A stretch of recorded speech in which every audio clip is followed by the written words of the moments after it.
So, good morning, Hans-Ola. I'm so delighted to have this conversation with you and welcome to the show.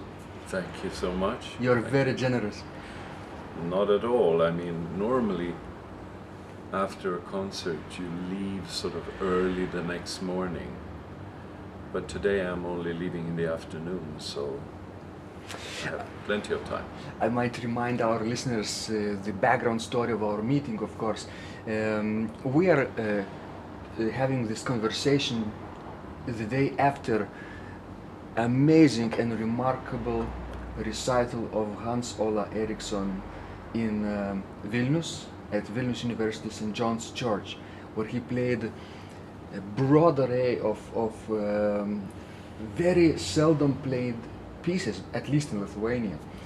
For example, Pinkevicius, right? Messiaen's 1967 cycle from the Mysteries of the Holy Trinity, and then various lesser-known pieces by Carl Nielsen, and then other French influenced classical style anonymous setting of the Canadian Livre d'Or, basically, right? Organ book that was recently discovered in the library. So basically, and other works, right? And I have to mention that Hans-Ola during this weekend taught Lithuanian, Latvian students, right? How to play Bach, basically, how to play and perform major organ works by Bach. And so we have to talk everything that we experienced during this weekend, and of course I want to basically start this conversation with how amazing, reminding you how amazing your yesterday's use of our instrument, of our Kirnberger 3 temperament, which we have. I'm very 100% positive that after this evening we had yesterday, possibilities of this instrument were expanded enormously because of you. Thank you so much. Thank you, thank you. So, talking about just yesterday's refreshed memories and experience, what do you think about this instrument? Yeah, I mean, for me, every instrument is a challenge. And I've had many experiences with, let's say, the top instruments in the world, and since, let's say, 20 years I also get invited to play the famous instruments, and of course, you know, where everything is the way you expect them to be. But my background is really to play a lot of different kind of instruments. Also, let's say, instruments that are eclectical and instruments that you have to tame, because not every instrument plays itself. And certainly in the university church yesterday, the major challenge was the heavy action. I have actually never played a heavier action ever in my life. And it's a long time ago since I really had to invest so much focus and power. But at the same time, you know, if you have to do it with arm weight and with grace, because if you do it with pressure, you cannot move your fingers. So this is the really big challenge. Now, this instrument is placed in a fabulous room, and of course the room makes 50% of the instrument. Always, yes. And many organ building friends, they have been also saying, you know, in that church it's not so hard to build an instrument because everything sounds good. And this is certainly the case with the University Church. It is a stunningly beautiful reverberation. The decay time is sublime, I would say. And but the challenge, as I said, was to be able to play detailed with lots of ornament, like in the French classical repertoire, with the Rameau and with the Livre d'Orgue de Montréal, where also the outer fingers, 5/4, 3/4, have to play a lot of different small ornaments. And yesterday I sent thanks to my former piano teacher up there, that she actually insisted on all those Chopin and Brahms etudes, because without that you are lost.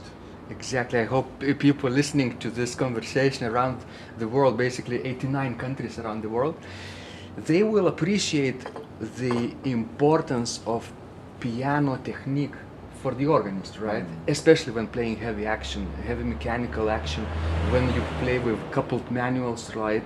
Like all three manuals coupled when you need it.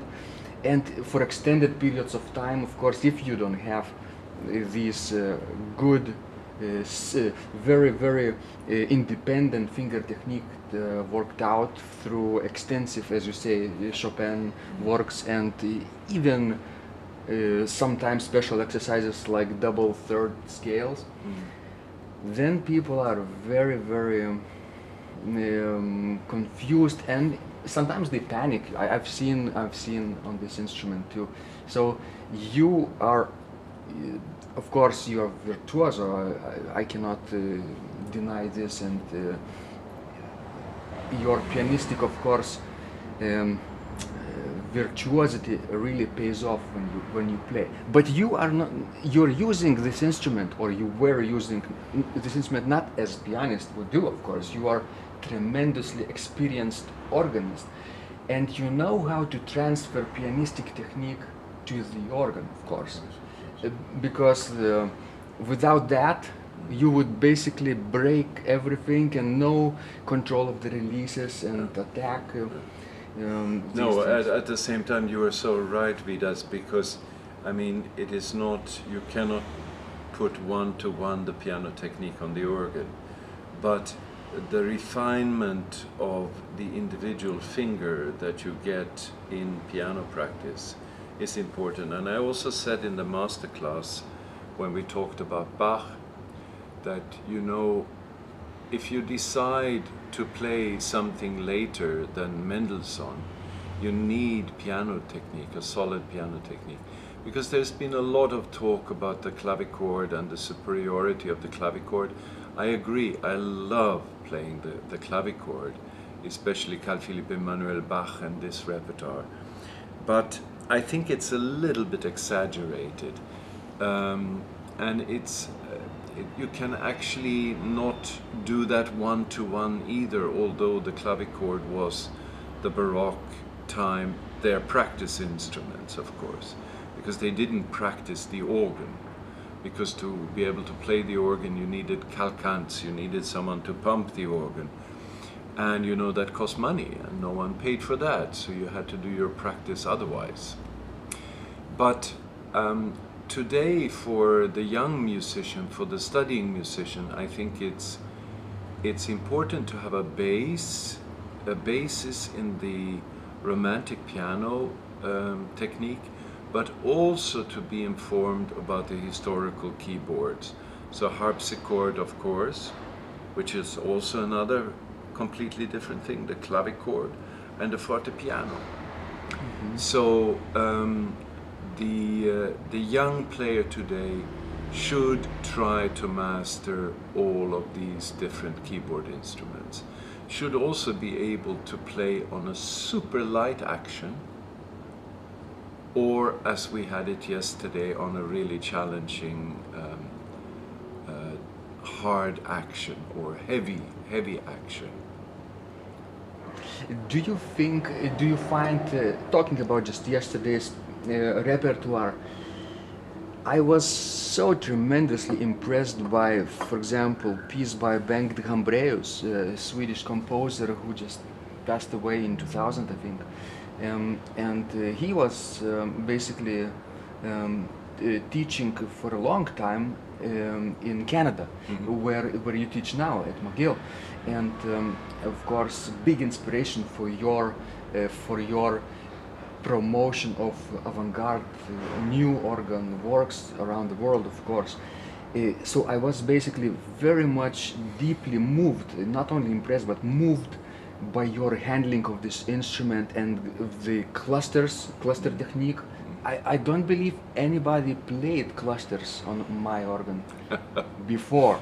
So And it's about time. yes, and I can imagine people listening to this performance downstairs, to this beautiful starting and ending episodes intercepted with the clusters, would think, what is he doing upstairs?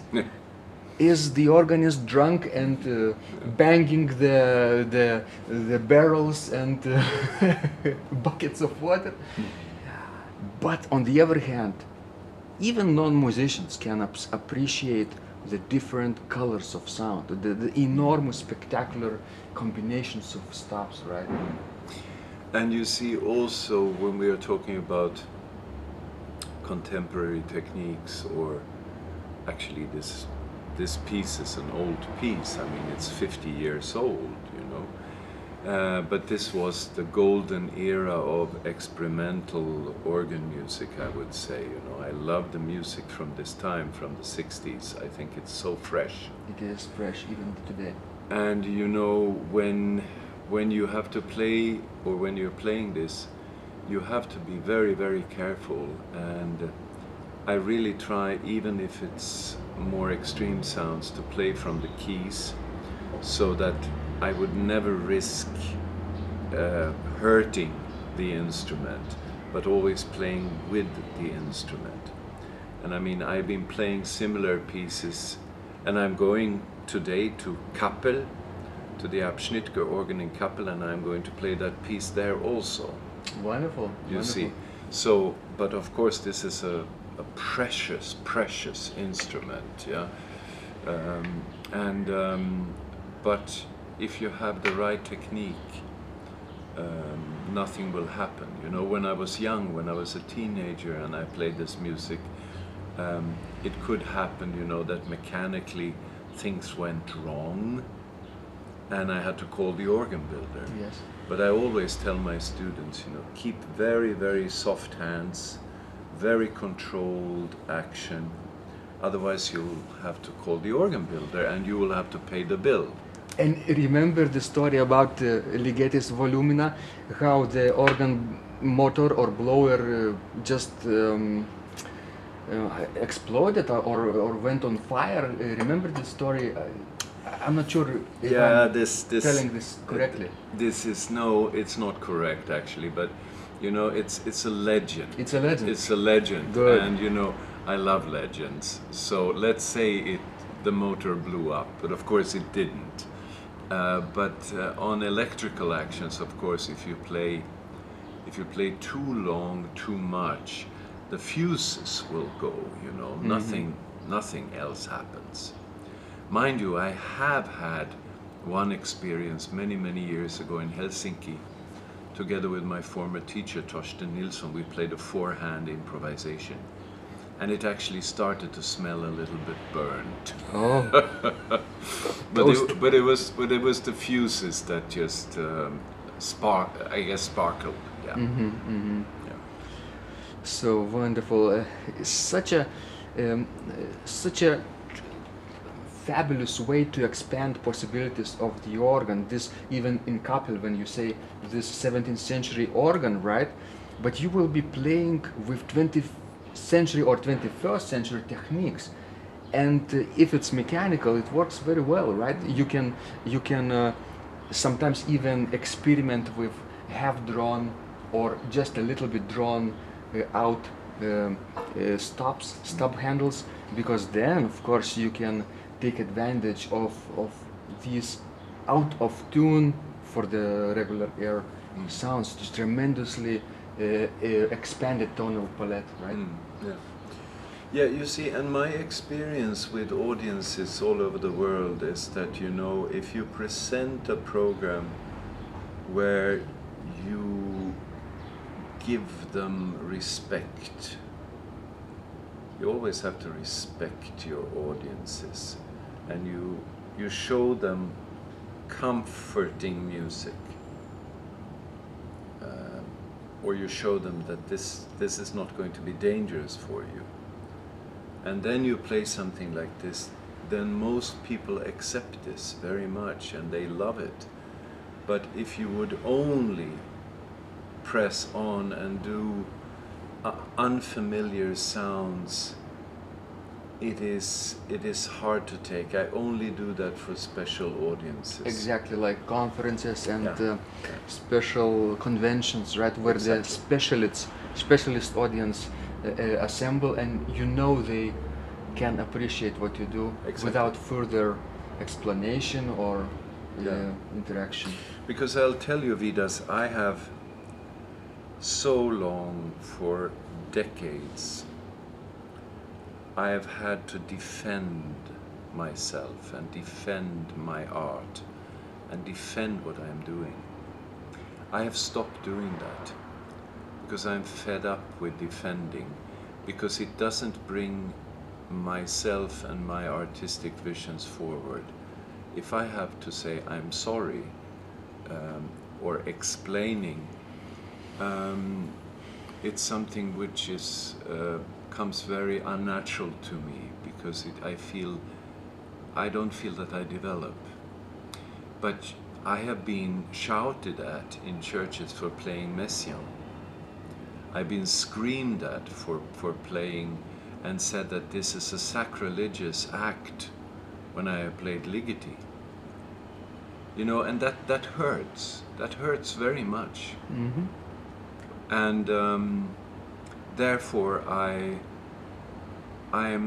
do not really accept this anymore. I had a turning point in Switzerland some 12 years ago, where there were only organists, and I was invited to play an extreme program by the organizer. So I said, of course, you know, if this is what you want, some modern classics, but also some extremer pieces. And the day after, there was a conference, and everyone attacked me. And lots of people left. Mm-hmm.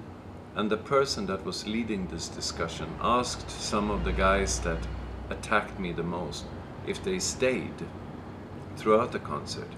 And very many people said, no, we left. And then he said, then you have to shut up. No right. Then you have no right to say anything. You know who has the right to criticize you?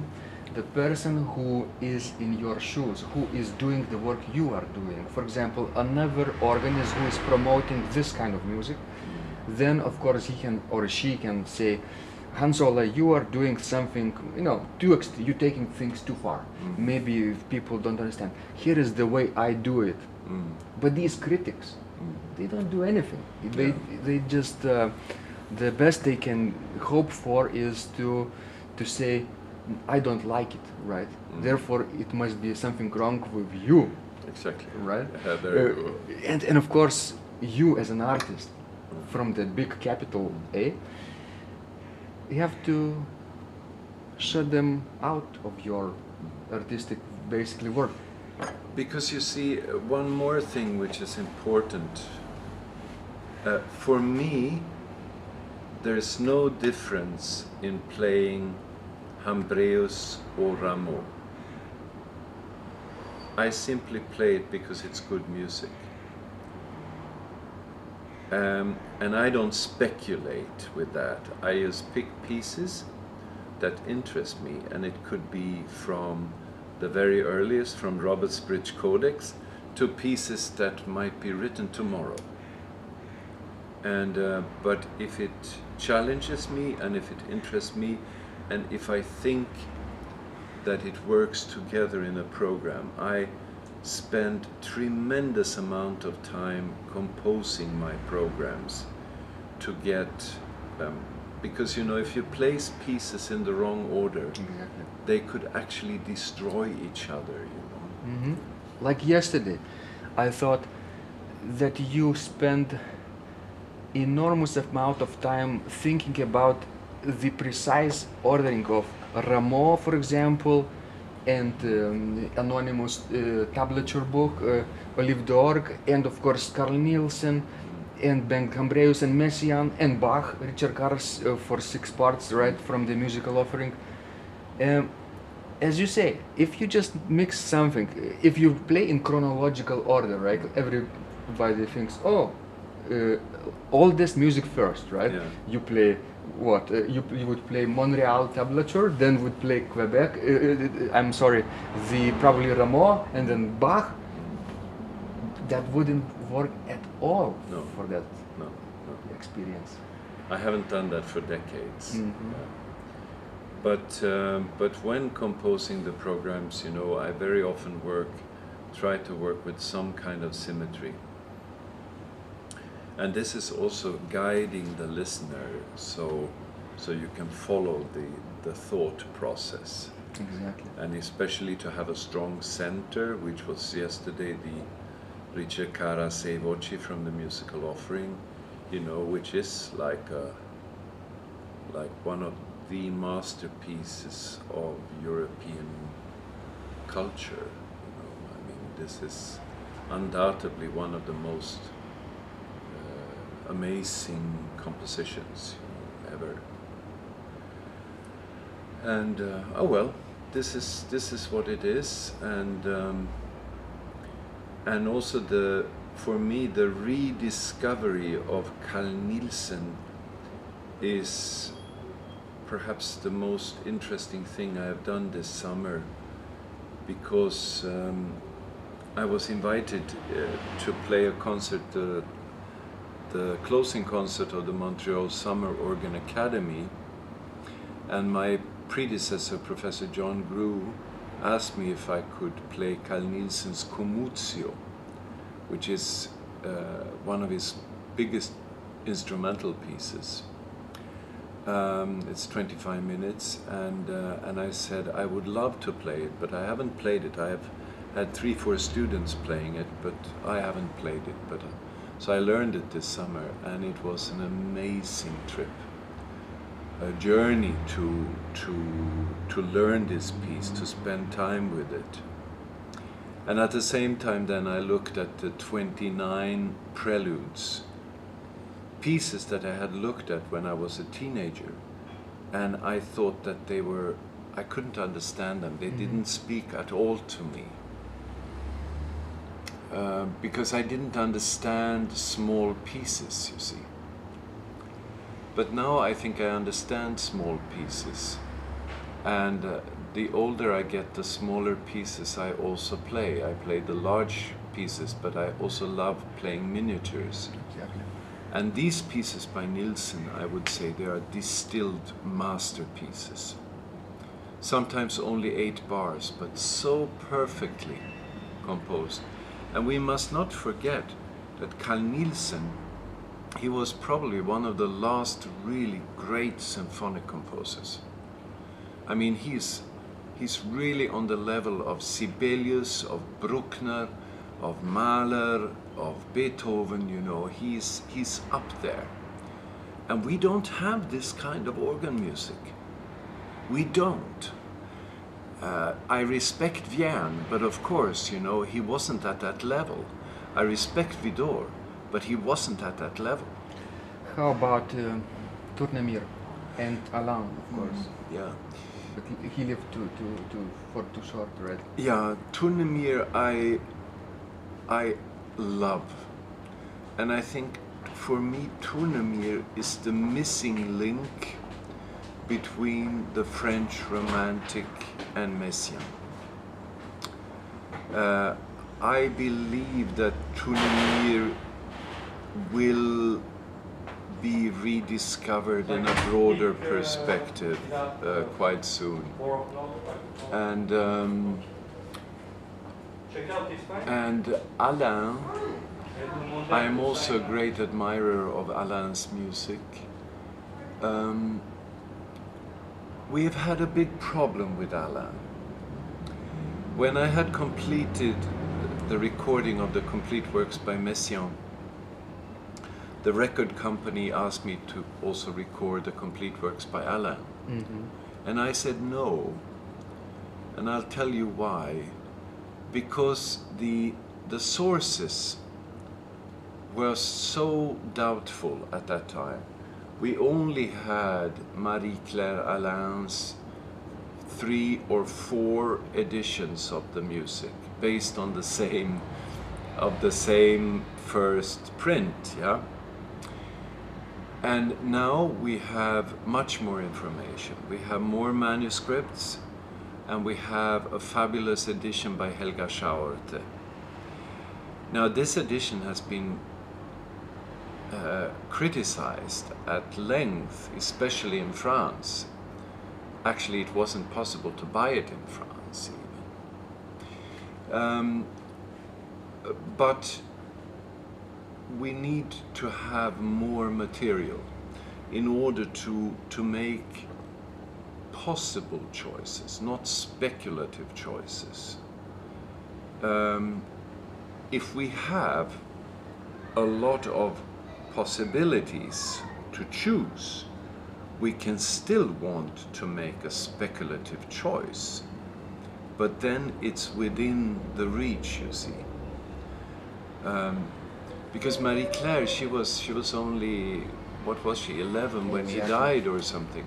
I mean, I don't believe in the bloodline, you know, and it's ridiculous. But of course she did great work for this music, no doubt about that. But she also sat on information. And therefore I think we need to greet and respect and value the edition by Helga Schauerte.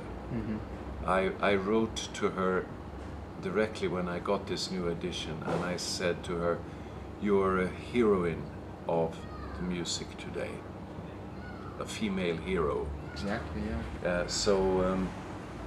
So those two composers, but back to Nielsen, I just want to say it's the highest quality. It is. I've noticed these 29 preludes that you played, 8 of them yesterday. They were very, very short, but tremendously well thought out. They were like models for bigger compositions too. Maybe Nielsen, you might know better, of course. Maybe Nielsen expanded these ideas in his other works, not only for organ, of course. Maybe he used it as a sketches. Maybe things like really models. And it reminded me of these short preludes for organ by Mikalojus Konstantinas Čiurlionis, our composer, Lithuanian. They are very, very short and also like as preludes. But of course, Nielsen is much more expressive, probably leaning towards this darker side of the late Romanticism, right? Mind you, Čiurlionis also has this, and I think Čiurlionis is more experimental, and there are things with his music that I really admire. I have recorded a few pieces by Čiurlionis, and it was a great experience yesterday to visit the center here in Vilnius, and also to get a little bit of a better grip of his paintings. Next time I come to Lithuania, I will surely go and visit the collection and see the originals, you know. In Kaunas, yeah. In Kaunas, yeah. So, Hans-Ola, people listening to this around the world, of course, they are very well aware of your tremendous work you do for the modern music. Not only modern, you were so versatile. Just last night, of course, expert on Bach. You recorded all Bach works, right? Messiaen works. But it's interesting.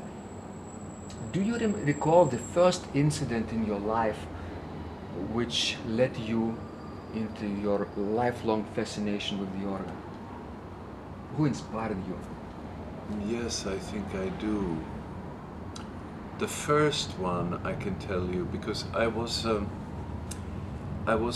voice soprano with the Stockholm Boys Choir. So I went to choir school, and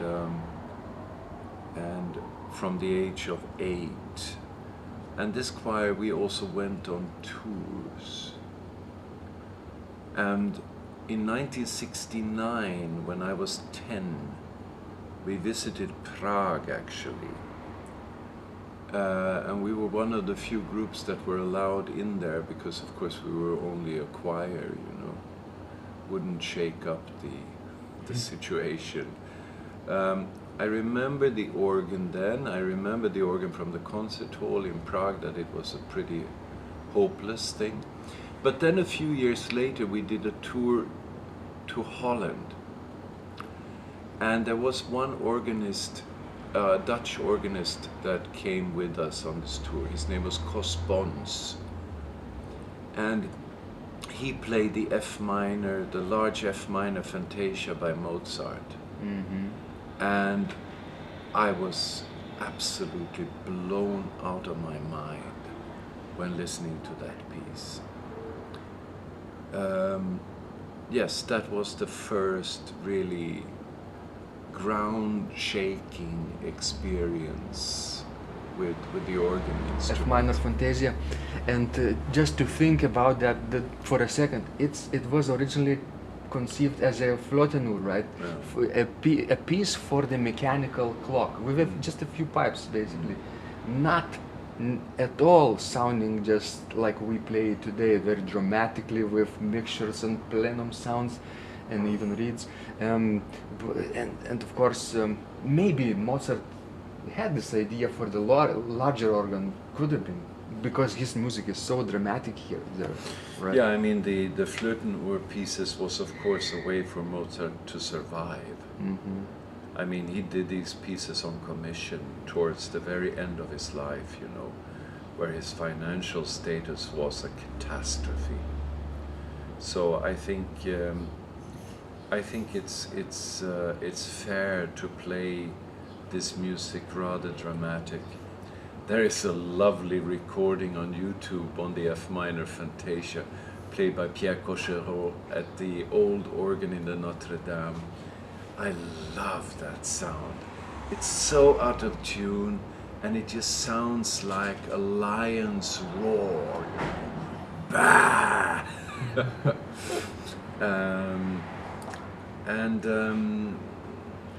Yeah, in any case, experiences like this when you are young, when you're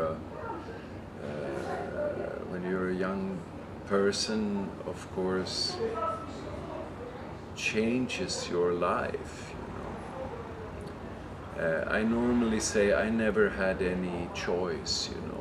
I was in music already from the age of 7, and then I've just keep doing it, you know. It's your mission, right?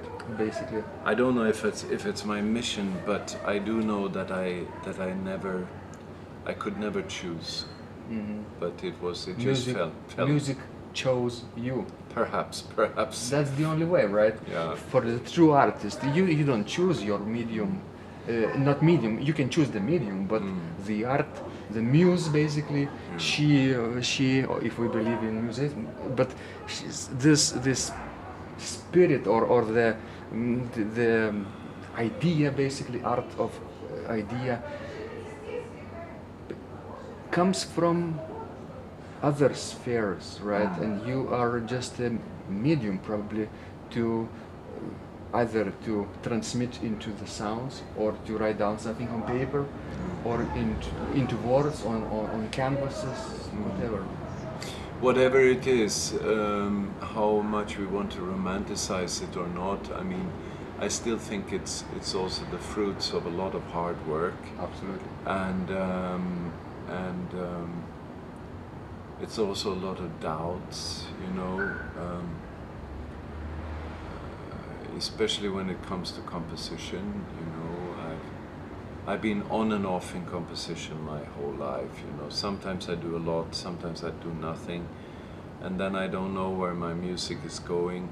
A few days ago you asked me what I'm doing now in composition,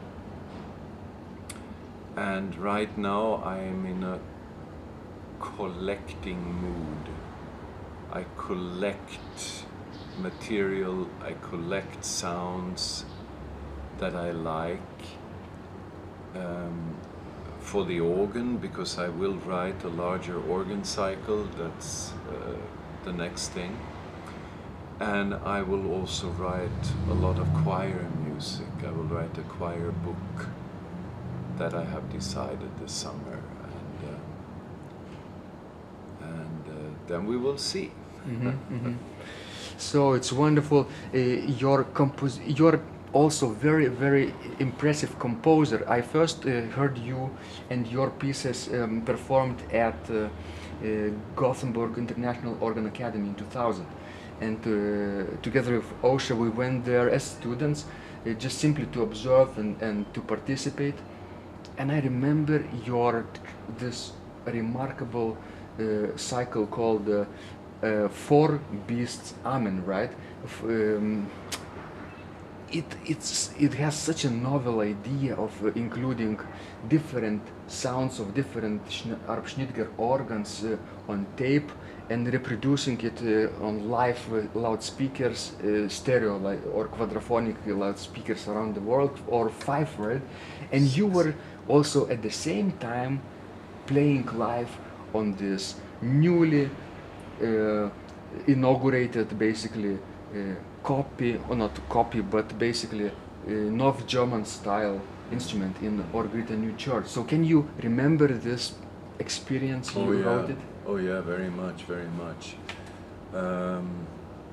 It was a great experience, but it started that Hans Davidsson, the project leader of the Go Art at that time, he asked me if I could write an organ mass for the inauguration.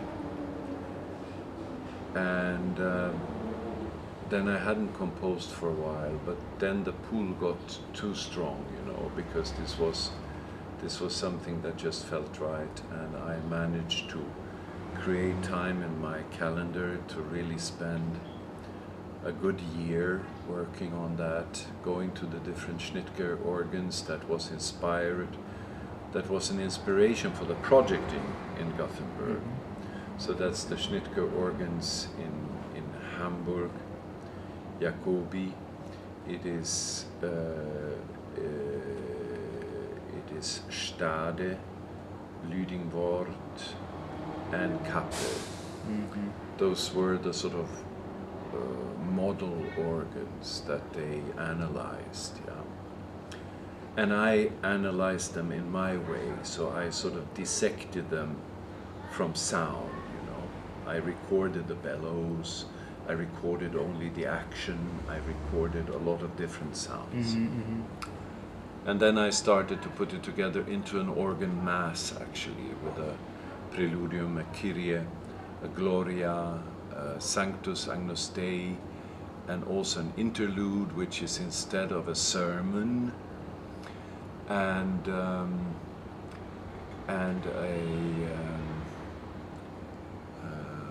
a piece for the communion, and a postlude.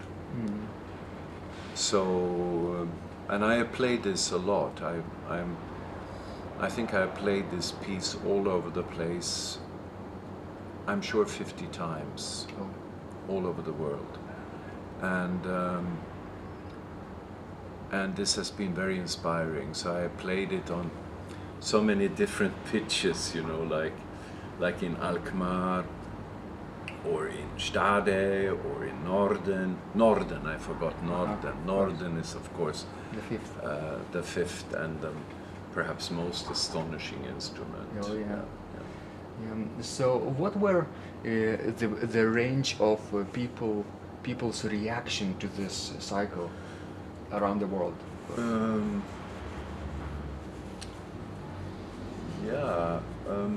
I think that they were very interested. I mean, I use a lot of existing material because I asked Hans Davidsson one question. So I said, now when you have worked so hard for such a long time to create this instrument, if you were to distill this down into one piece that you have been dreaming about playing, what would that be?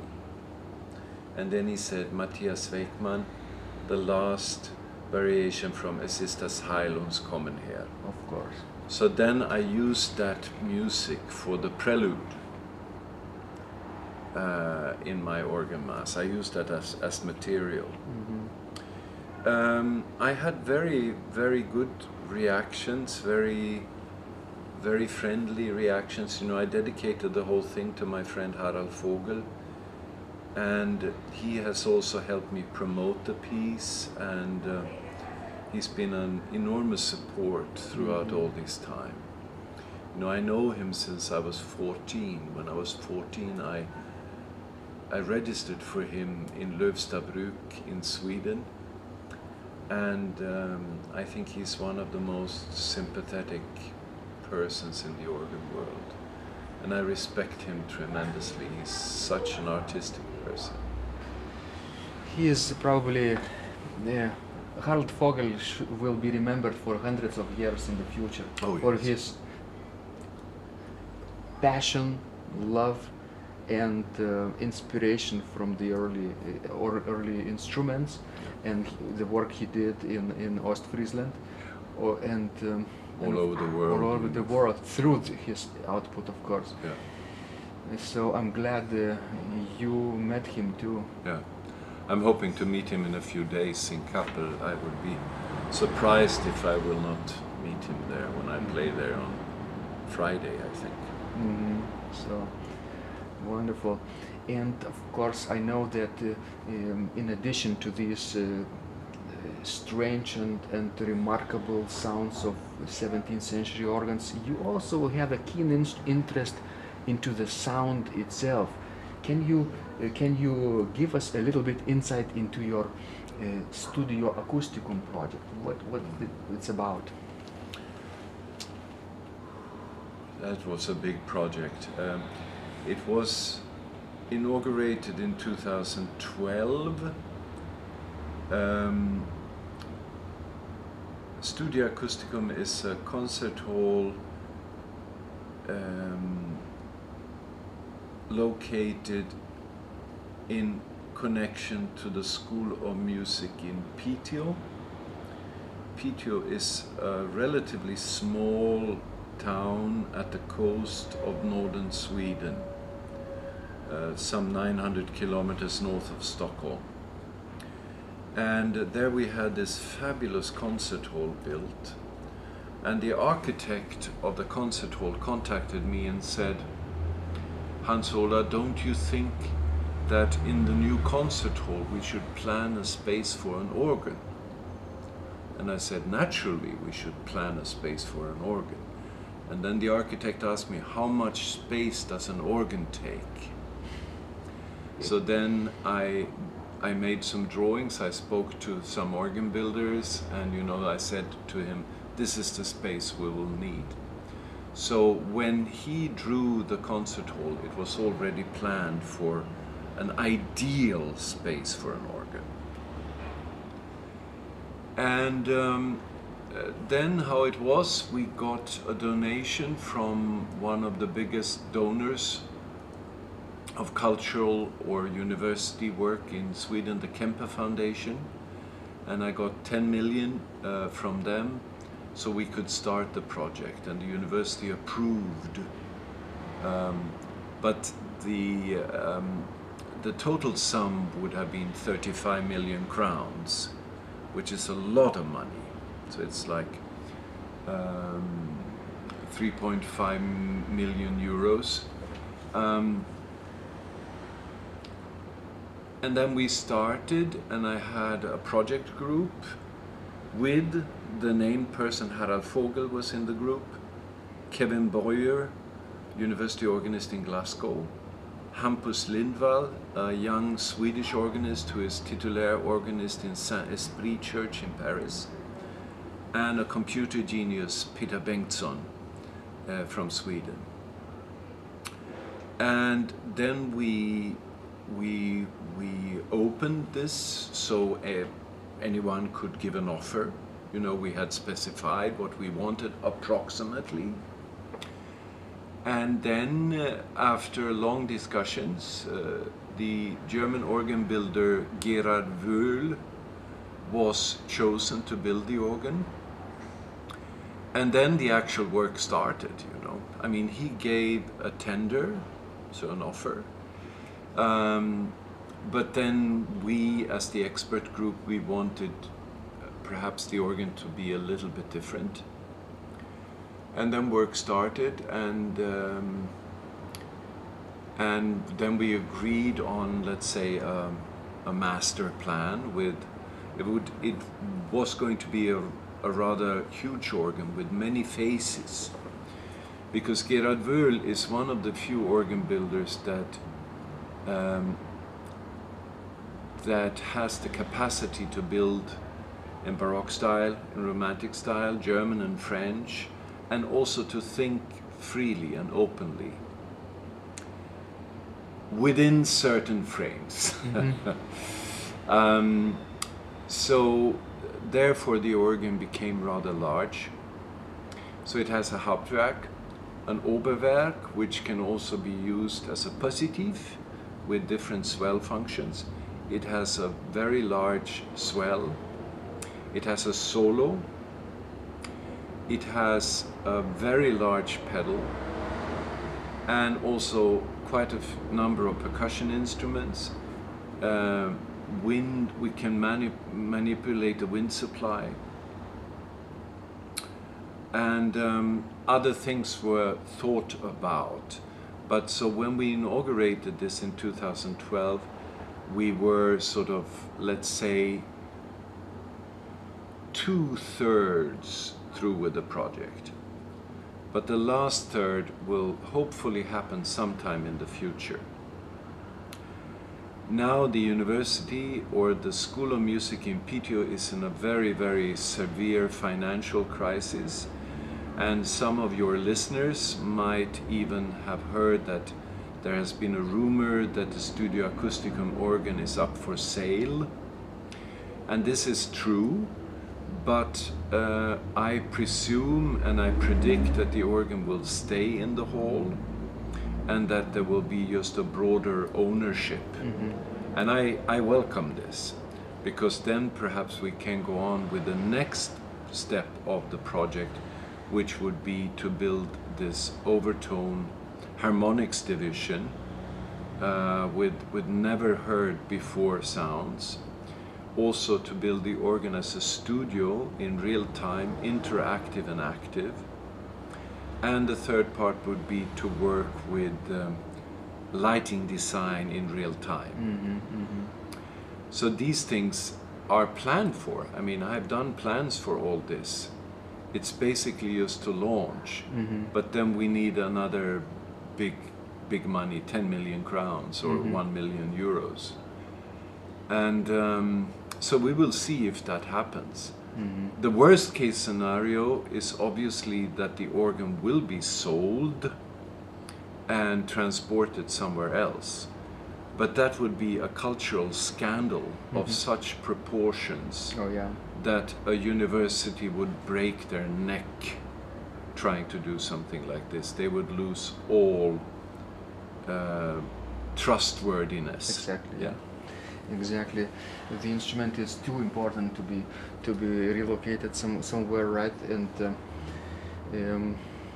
probably they understand that, of course. Yeah, I think so. It's more, of course, this instrument is iconic already. Okay, yes. So, you know, if you say we're going to sell the icon, mm-hmm, mm-hmm. And of course this has been all over the press all around the world already. Mm-hmm. So I think that they knew what they did when they said we are going to sell the organ, you know. So, I mean, they are pretty pretty smart people. Yeah. Excellent. So when you go back home to McGill, what awaits you there?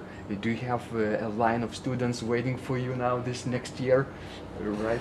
Yes, Hungry students for yes, your I teaching? do. I do actually, and I'm very happy. I have a fantastic organ class. I have 14 students this year, and they are everything from bachelor, licentiate to doctoral students. So, and we work very wonderful together. They're mostly from Canada and US, some Europeans also. And I have been working with some of my students all throughout the summer over Skype, or they have sent me recordings and I have commented, because I have some students that are taking part in competitions. So of course, you know, you have to support them all through the summer. Excellent. So your work will continue not only when you're physically there in classroom or studio. You can travel the world, right, and still be able to teach sometimes. Yes and no, Vidas. In North America, it is a little bit different than in Europe. When I was working in Europe, I felt that I had the freedom to go anywhere where I wanted, when I wanted, because I could always give back my lessons. In North America, the students pay for their individual lessons, and this is good. And you are supposed actually to be at the university during semester time. So that is from beginning of September into December, and January into to the very end of April, but exams can then happen through May also. And first of all, I felt that this was hard, yeah, not to be able to accept a gig somewhere, you know. And this semester, I'm actually going to be in the jury for the competition in Erfurt, Weimar, Altershausen, the Bachlist competition. So I will be away for 2 weeks. And but my colleagues at McGill have said, you know, we'll cover up for you, no problem, and I will give lessons before a little bit extra and also afterwards. So I think that should be fine. But you are actually supposed to be in town during the semesters, and it's a lot of work. It's hard work, and they have all the right to demand that from you also. Exactly. And of course you give so much to the organ world, not only in person when you teach, but also when you play in other places and teach in academies around the world. And of course when you compose, of course you give yourself your ideas. So I thank you, Hans-Ola, for your tremendous generosity. You are doing work that matters for so many people, and I wish you many, many years ahead of you. Fruitful years, brave years, and don't pay attention to the critics. Okay, thank you, Vidas. It was nice talking to you. Thank you for very good questions. Excellent.